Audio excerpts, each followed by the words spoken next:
پوچھا ہے سب سے بڑا گناہ کون سا ہے؟ میں تو اس سے پوچھتا ہوں سب سے بڑی نیکی کون سی ہے؟ ملتان والو، شجاباد والو حدی کر دی، کہتے ہیں میں ڈر گیا کہ یار یہ تو میرے گلے پڑ گیا۔ میں نے کہا میں نے آپ سے پوچھا ہے۔ وہ کہتا ہے اچھا تم نہیں بتائے گا، چلو میں دونوں بتا دیتا ہوں۔ کہنے لگا سب سے بڑا گناہ شرک ہے، سب سے بڑی نیکی توحید ہے، اس سے بڑھ کر کوئی نیکی نہیں۔ اگر یہ ہے تو نیکیاں نیکی بن جاتی ہے، اگر یہ ہٹا دو نیکی نیکی نہیں رہتی۔ اللہ اکبر کبیرہ۔ تو بات کر رہا تھا کہ معاذ بن جبل سے پوچھا اللہ کا بندوں پر کیا حق ہے، بندوں کا اللہ پر کیا حق ہے؟ معاذ بن جبل کہنے لگے اللہ و رسولہ عالم، اللہ اور اس کا رسول ہی بہتر جانتا ہے۔ نبی کریم نے فرمایا معاذ اللہ کا بندوں پر حق یہ ہے ان یعبدوہ وحدہ ولا یشرکوا بہ شیئا،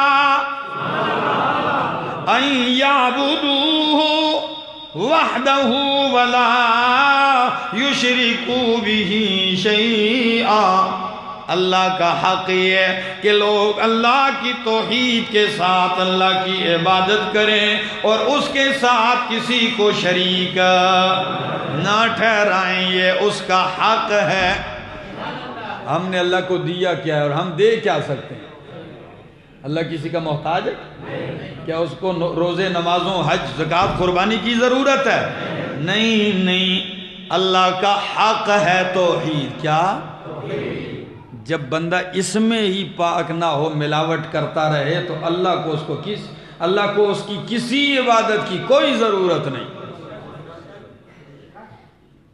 یہ حق ہے میرے دوستو، اور جب بندہ یہ حق ادا کر لے تو اگلی بات فرمایا وَحَقُّ الْعِبَادِ عَلَى اللَّهِ، بندوں کا اللہ پہ یہ حق ہے جب وہ توحید مان جائیں، ان کی توحید متحقق ہو جائے تو ان کا حق بنتا ہے اللہ يعذبهم اللہ، کہ اللہ انہیں عذاب نہ دے،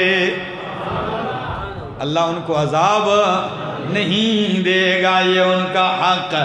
آج لوگ تو یہ کہتے ہیں کہ جی دھوکہ ہو رہا ہے زلزلے اس لیے آتے ہیں، فراڈ ہو رہا ہے زلزلے اس لیے آ رہے ہیں، کہتے ہیں کہ نہیں، لیکن یہ کوئی نہیں کہتا کہ او بھائیو اللہ کی دھرتی پہ بہت بڑا شرک بھی ہو رہا ہے اس لیے بھی زلزلے آتے ہیں۔ اس کو مولوی ٹچ بھی نہیں کرتے، ریڈی والے کو ظالم بنا کے، دکاندار کو ظالم بنا کے کہتے ہیں زلزلے اس لیے آتے ہیں۔ اور بھائی اگر چینی شکر آٹے اور گڑ میں ملاوٹ کرنے والے کو اتنا بڑا مجرم کہہ دیا کہ زمین میں دنسا دیا ہے، جو اللہ کی غیرت کو للکارتا ہے، کیا یہ ظلم نہیں ہے؟ اس سے بڑا ظلم اور کیا ہے؟ ان الشرک لظلم عظیم، یہ تو وہ ظلم ہے کہ زلزلہ آنے کی وجہ بھی یہی ہے۔ اہم قرآن کہتا ہے جب بندے اللہ کی مخلوق کو اللہ کی اولاد بنا دیتے ہیں، بیٹا بیٹی بنا دیتے ہیں، تکاد السماوات یتفطرن، قریب ہے کہ آسمان پھٹ جائیں، پہاڑ رضا رضا ہو کے ٹوٹ پڑیں، یہی تو وہ شرک ہے نا۔ اور پھر ملتان میں کچھ کل گھوما ہوں، ساتھی مجھے کہنے لگا یہ مدینۃ الاولیاء ہے۔ میں نے کہا ادھر ہی توحید سنانے کا مزہ آئے گا، توحید تو سناؤں گا یہی۔ کہتے ہیں ہر گلی کوچے میں ایک پیر ہے، بلکہ ہر گاؤں میں ایک قبر کو پوجا جا رہا ہے۔ میرا یار سمجھ لیجئے اگر ایسی جگہ میں اللہ نے آپ کو توحید کا پروانہ بنایا ہے تو یہ اس کا احسان ہے، یہ اس کا احسان ہے۔ شجاباد والو ساری زندگی سر سجدے میں رکھ کے شکر ادا کرو تو ادا نہیں کر سکتے۔ آئیے قرآن مقدس کیا کہتا ہے، میرے سامنے سورۃ العنکبوت 20واں پارہ ہے، آیت نمبر 41 ہے۔ قرآن کہتا ہے مثل الذین اتخذوا من دون اللہ اولیاء، مثال ان لوگوں کی، حالت ان لوگوں کی، اتخذوا من دون اللہ اولیاء، جنہوں نے اللہ کے سوا اور کارساز بنا رکھے ہیں۔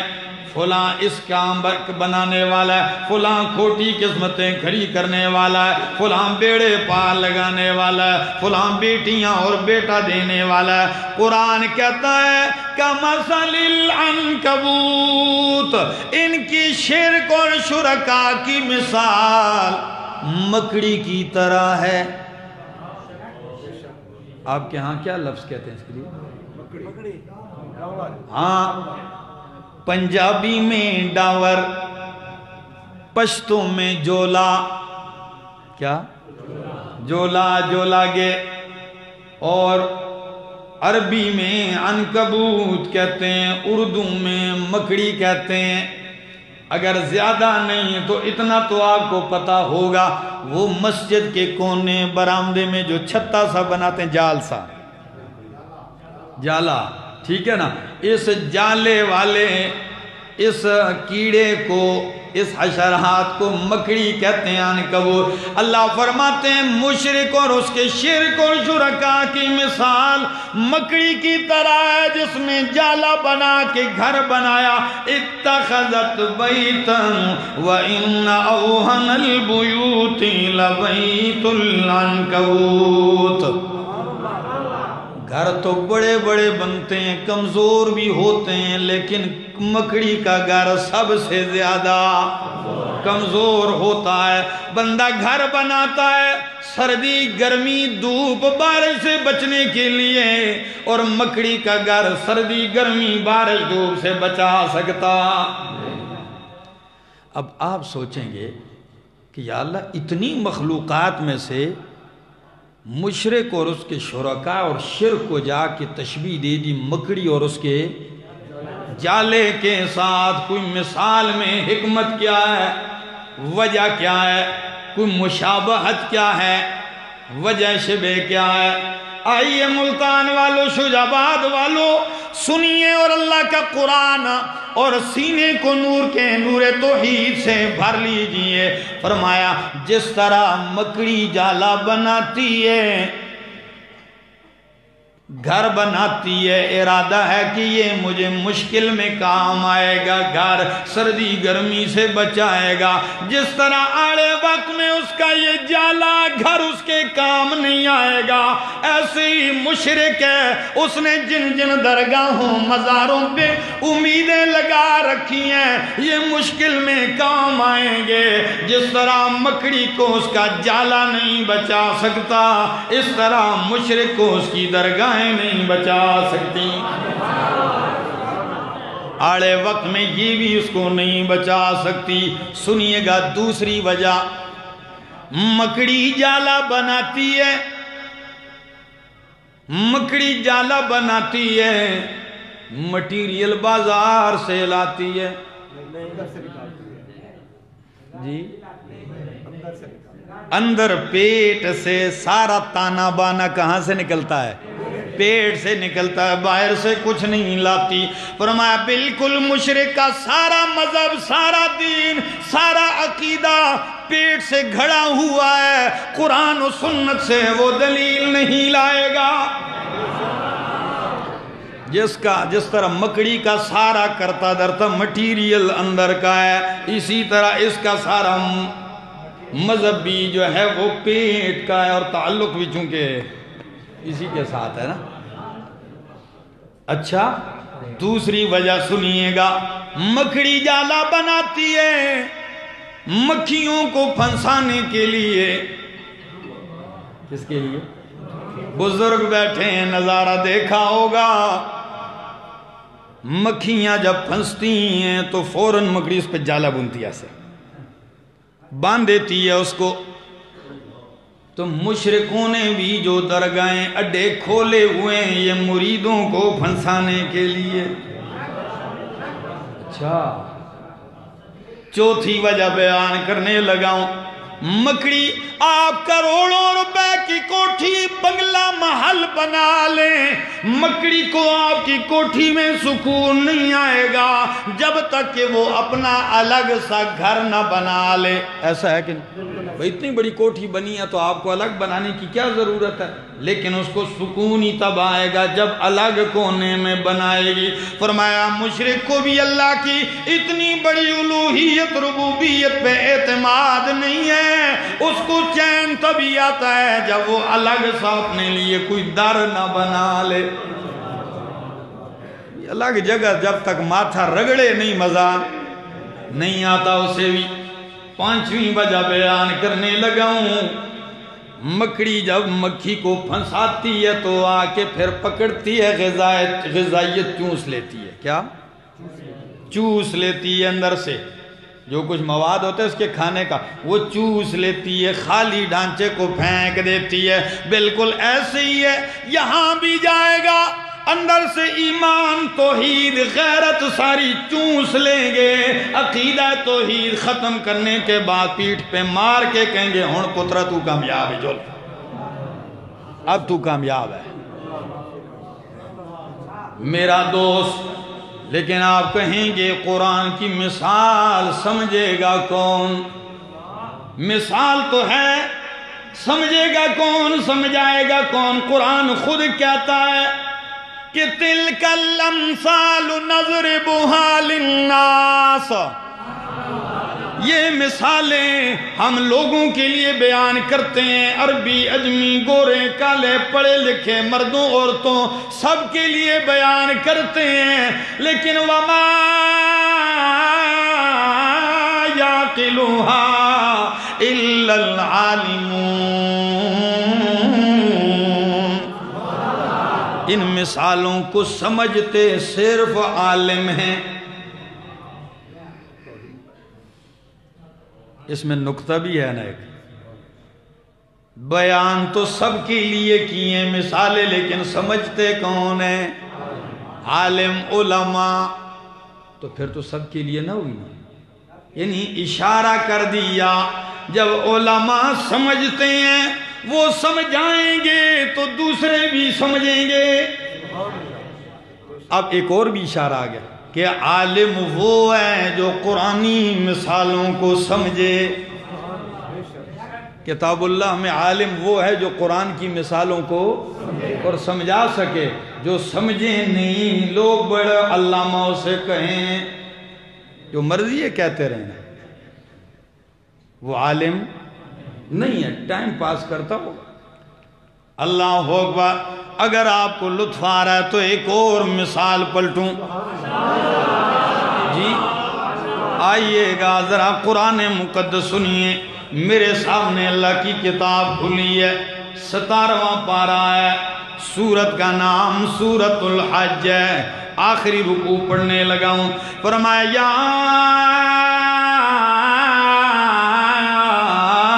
ایوہ الناس ضرب مثل فاستمعوا لہ.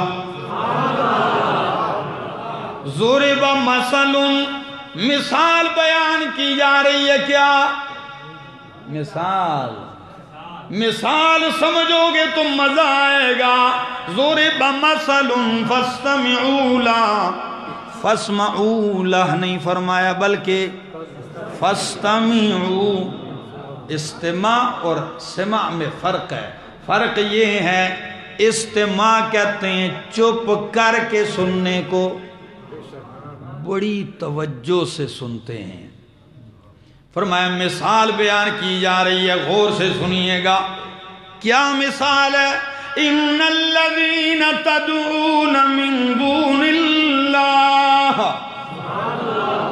بے شک وہ لوگ جن کو تم اللہ کے سوا پکارتے ہو.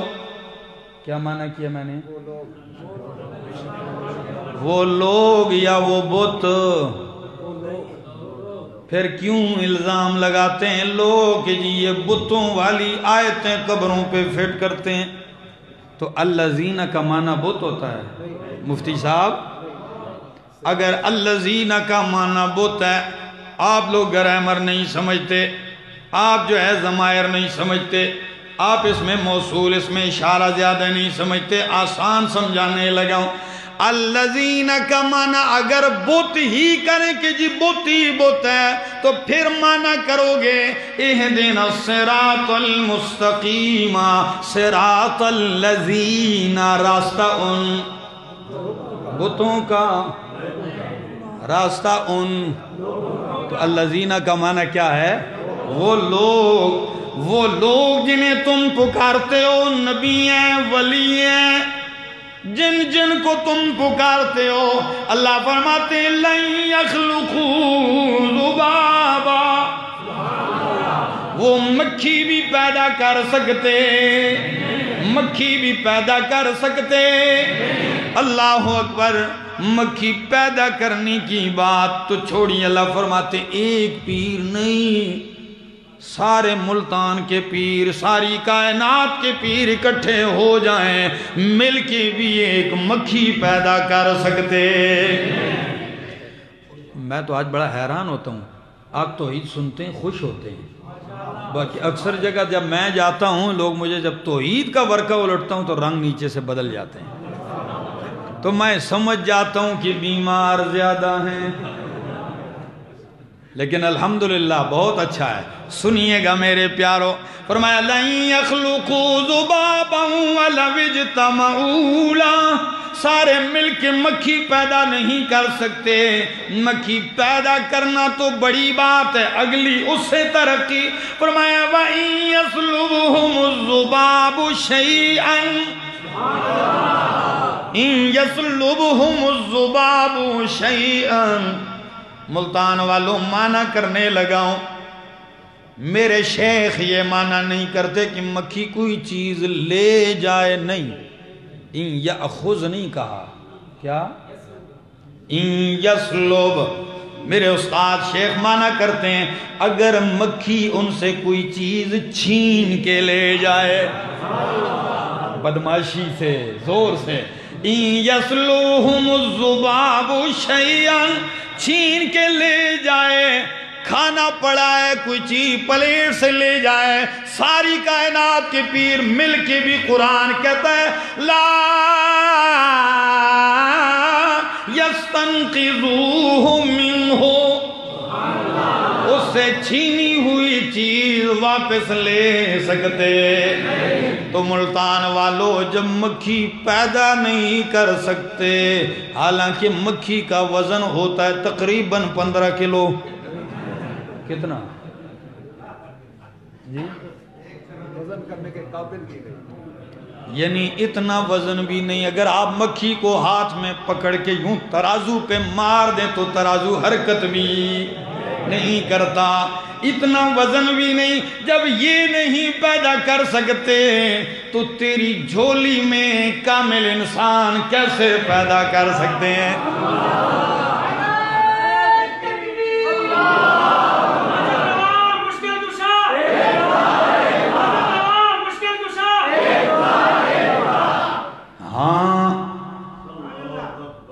پیدا نہیں کر سکتے، چھینی ہوئی چیز لے نہیں سکتے واپس، کیوں؟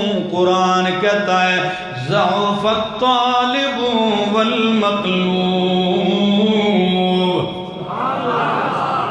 یہ طالب بھی کمزور، وہ مطلوب بھی، یہ مانگنے والا بھی کمزور ہے، جس سے مانگ رہا ہے وہ بھی۔ اور اگر آسان بات کہوں تو قرآن کہتا ہے تم میں سے ہر انسان فقیر ہے، نبی ہے، ولی ہے، غوث، قطب، ابدال، جتنے بھی نام تم نے رکھے ہوئے ہیں، ورنہ میرا عقیدہ تو یہ ہے کہ غوث اعظم کون ہے؟ بڑا مددگار صرف اللہ ہے۔ فرمایا جن کو تم نے نام دیے ہیں یہ سارے فقیر ہیں، کیا ہے؟ میں نہیں، قرآن کہتا ہے یا ایوہ الناس انتم الفقراء الفقراء الی اللہ، تم سارے فقیر ہو، چاہے اللہ کا حبیب ہو یا اللہ کا کلیم ہو۔ اللہ کا کلیم ہے، مصر سے بندہ مارا، مکہ مارا، مر گیا، بھاگ کے مدین چلے گئے، سینکڑوں میل کا سفر پیدل طے کرتے ہیں، کھاتے پیتے کچھ بھی ساتھ نہیں ہے، درختوں کے پتے کھا کھا کے چوس چوس کے گزارا کر کے مدین پہنچتے ہیں، دیکھتے ہیں کنویں کے کنارے مرد لگے ہوئے گاؤں کے اپنی بکریوں کو جانوروں کو پانی پلا رہے ہیں، دو لڑکیاں دور کھڑی ہیں، وہ جانوروں کو منع کر رہی ہیں۔ اللہ کے کلیم حیران ہے کہ لوگ ایک دوسرے سے آگے بڑھے ہو، یہ روک رہے ہیں، وجہ کیا ہے؟ جب دیکھا تو عورتوں کے پاس کے لڑکیوں کے پاس، کیا وجہ، کیوں نہیں پانی پلاتی ہو؟ وہ کہنے لگی جب تک مرد چلے نہ جائیں ہم آگے نہیں جائیں گی۔ اللہ اکبر۔ یہاں تو کہتے ہیں مرد کے شانہ بشانہ نہ چلیں تو مزہ نہیں آئے گا، نہ مرد چلے جائیں گے ہم پھر آگے جائیں گی۔ نے کہا ٹھہر جاؤ، اللہ کے کلیم نے ان کے جانوروں کو پانی پلا کے انہیں رخصت کر دیا، خود آ کے درخت کے سائے میں بیٹھتے ہیں، کیا کہتے ہیں؟ رب انی لما انزلت الی من خیر فقیر۔ اللہ سینکڑوں میل کا سفر طے کر کے بھوکا ہوں، کئی دنوں کا نہار ہوں، اللہ اگر تو کوئی خیر بھیج دے تو میں فقیر ہوں۔ میں کیا ہوں؟ تو سچ بتائیے، فقیر سے مانگے دانشمندی ہے؟ ایک فقیر دوسرے فقیر سے مانگے؟ اللہ کہتے ہیں سارے فقیر ہو، فقیر سے نہ مانگے، بلکہ فقیروں کو چاہیے کس سے مانگے؟ غنی سے مانگے۔ کس سے؟ اور غنی کون ہے؟ اللہ هو الغنی۔ جب فقیر نے غنی سے مانگا، اللہ کے کلیم ہے بڑے ہی عظیم ہے، فقیر نے غنی سے مانگا تو غنی نے حد ہی کر دی، فرمایا میرے کلیم جب تو میرا منگتا، میرا فقیر بن کے مجھ سے مانگتا ہے، تو نے روٹی مانگی ہے، میں روٹی پکانے والی بھی دے دوں گا۔ اللہ اکبر۔ دیر نہیں گزری، ایک لڑکی آ گئی، ابو بلا رہے ہیں، شعیب علیہ السلام پہنچتے ہیں، اللہ کے کلیم گفتگو ہی اختصار کر رہا ہوں، دو بیٹیوں میں سے ایک کا نکاح کر دیا۔ تو اللہ کے نبی نے کیا مانگا تھا؟ روٹی، ساتھ کیا مل گئی؟ پکانے والے بھی مل گئی۔ مالک ہے جب نوازنے پہ آتا ہے دیر، ضعف الطالب والمطلوب۔ دل تو کر رہا ہے اور لطف آ رہا ہے،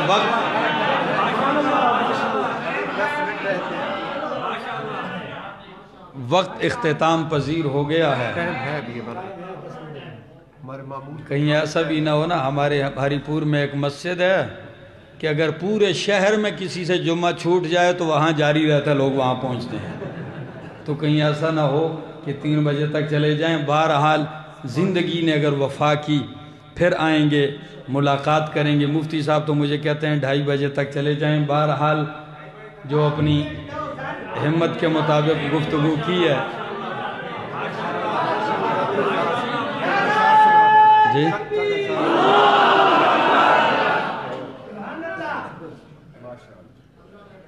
اچھا پھر ایسا ہی کرو، آج جمعہ بھی عصر کے ساتھ پڑھو۔ دوستو، اللہ کا کرم ہے، اللہ کا کرم ہے، اللہ نے اس بستی میں اور اس شہر میں آپ کو توحید کی اس بڑی جماعت کے ساتھ جوڑ رکھا ہے۔ یقین کیجئے، میں کہتا ہوں بڑی بڑی جماعتیں لگی ہیں، برسر پیکار ہیں اپنے اپنے کام میں، کسی نے ایک محاذ سنبھالا ہے، کسی نے دوسرا، کسی نے تیسرا، کسی کے پاس مشن ہے ختم نبوت کا، بڑے احسن انداز سے کام کرتے ہیں، کسی کے پاس منشور ہے، دستور ہے دفاع ناموس صحابہ کا، کسی کے پاس منشور ہے ایک ہے بہت بہترین انداز سے جو بھی دین کا کام اخلاص سے کرتا ہے ہم سب کی تائید کرتے ہیں، لیکن یاد رکھیو اشاعت و توحید و سنت کو اللہ نے ہاتھوں میں قرآن دے دیا ہے کہ دنیا کا کوئی مضمون بھی اس سے خالی نہیں ہے، کسی مضمون سے قرآن خالی نہیں، یہ سب کو لے کے چلے، ایک جامع کتاب اللہ نے ہاتھوں میں تھما رکھی ہے۔ انشاءاللہ ہم یہ مشن لے کے چلتے رہیں گے، آپ ہمارا ساتھ دیں گے کہ نہیں دیں گے؟ اللہ سے دعا ہے اللہ عمل کی توفیق عطا فرمائے۔